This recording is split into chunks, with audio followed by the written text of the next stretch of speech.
Warning!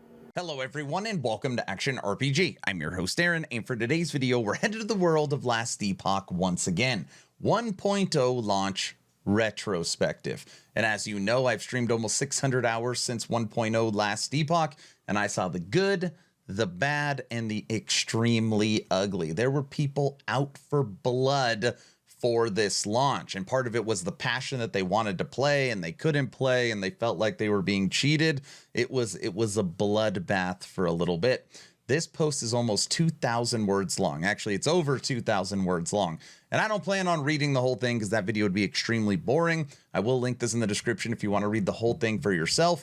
But what's important about this post is the learnings and making changes for the future.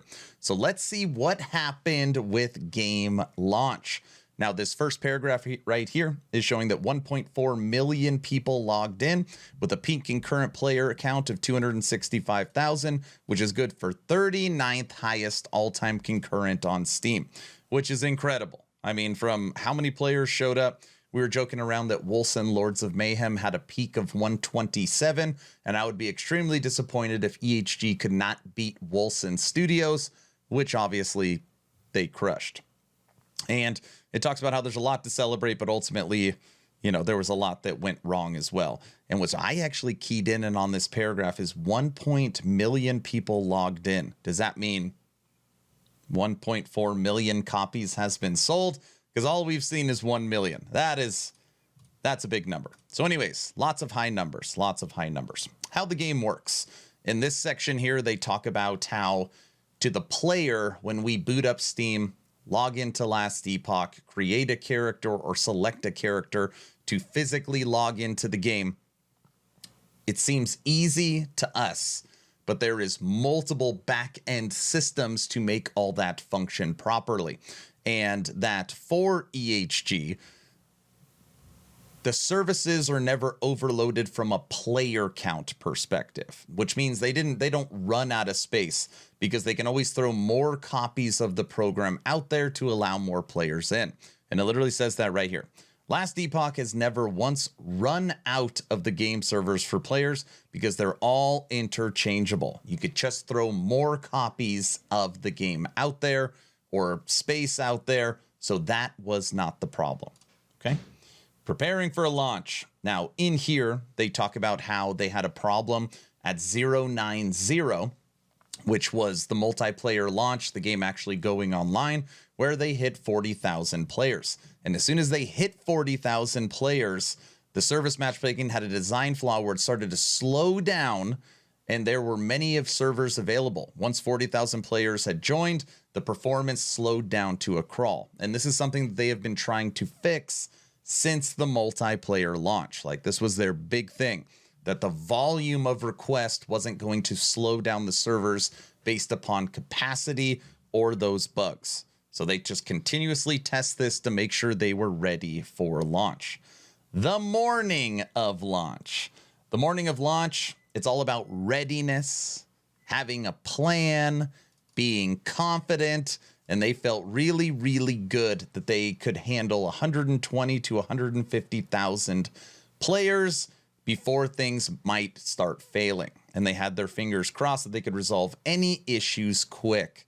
And I love this. Well, you know how that went, okay?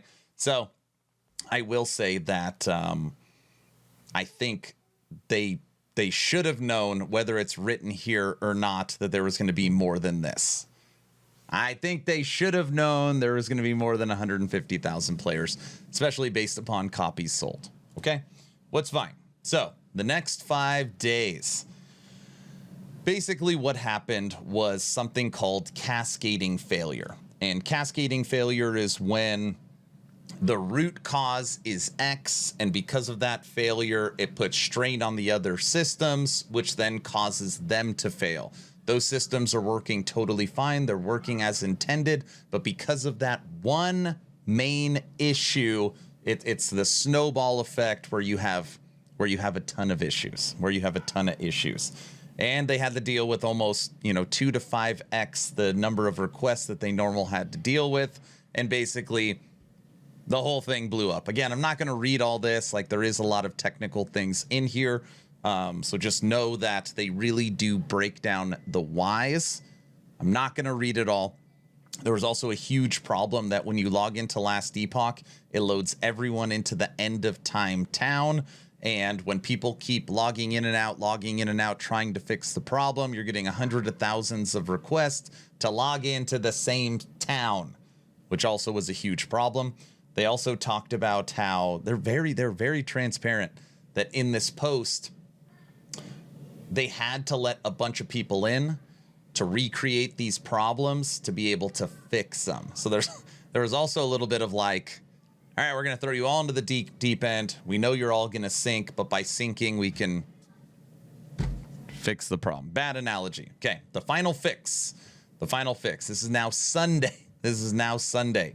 They had everything fixed, about 200,000 concurrent and very stable.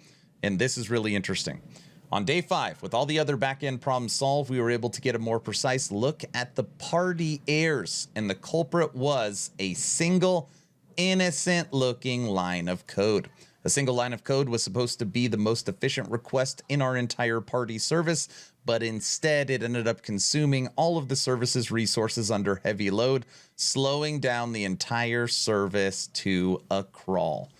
5 days, 1 line of code.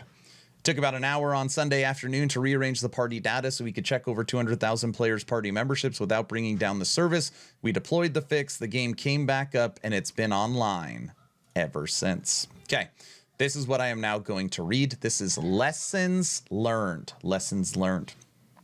This blog post is about 2,000 words long, and there's still a whole lot more we could say. Internally, we have been cataloging and planning for ways we can improve, and we want to ensure that our process is moving forward, including the lessons we have learned from the launch. First, we learned the hard way that our internal tooling for developing our services was not robust enough on launch day. Our tools were too brittle, breaking when certain services went down, and too inflexible. Too many manual adjustments needed in an emergency. When the system came under strain, we couldn't deploy the fixes quickly, and we usually had to cause additional downtime to do it. Had our deploy tooling been stronger, we could have gotten to a stable state much more quickly. Our top priority on the team right now is improving our tooling so we can effectively respond to the situations like these. Second, our services themselves could be more flexible.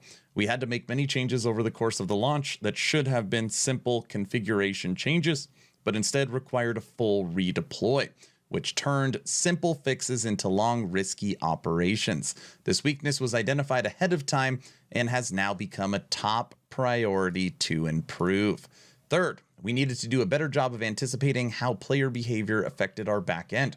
Our testing was designed to simulate how and when our services would break, but we needed to spend more time considering how the conditions would continue to change once things started failing.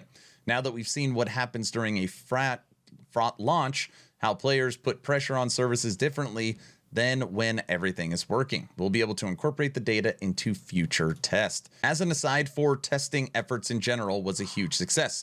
Despite how it may look from our launch struggles, our testing identified many other critical issues leading all the way to the week before launch. And without those efforts, we might be still trying to fix the game to this day.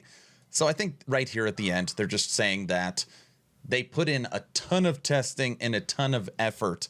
And if they didn't put all that time on, it might not have taken 5 or 6 days. It could have taken a month. So that's good. Even though we're post-launch, we plan to continue incorporating load testing into our regular development cadence going forward.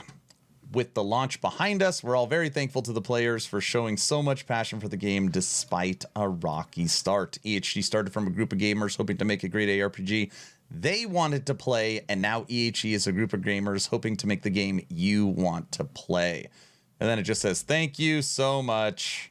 You're all awesome. So a lot of technical things in here. This is definitely a breakdown of everything that happened. And I'm happy, like, this is what sets EHG apart from other studios. It is their level of communication. You can hate them. You can say they didn't do enough testing. You can say, hey, we shouldn't pay for your problems. You can give them all the criticism in the world.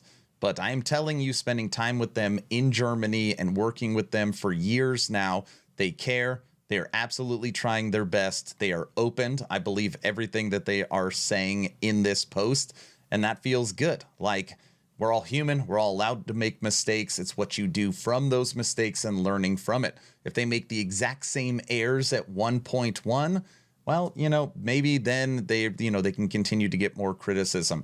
I'm not happy with their launches. Their 4 launches have been bad, but as the game grows and as the team grows and as history grows, maybe we're going to see better in the future. And looking through the comments, thank you very much for the postmortem. Thank you very much. Can't wait for the next update. Look forward to the next season. Fascinating insight. Thank you for the write-up. Thank you. I'm so excited for the future. I love this level of communication. I can't express how much I appreciate the communication. You guys are rock stars. Can't wait for the future. Appreciate the transparency. Super interesting. Thank you for the write-up. Thanks. Bright future for EHG. What doesn't kill you makes you stronger. All of this is a lot of positive stuff. So if you want to read this, I will put it first link in the description. And I do agree. I think we have a bright future for Last Epoch. I'm done. Hopefully you were entertained or at least learned something. Aaron, out.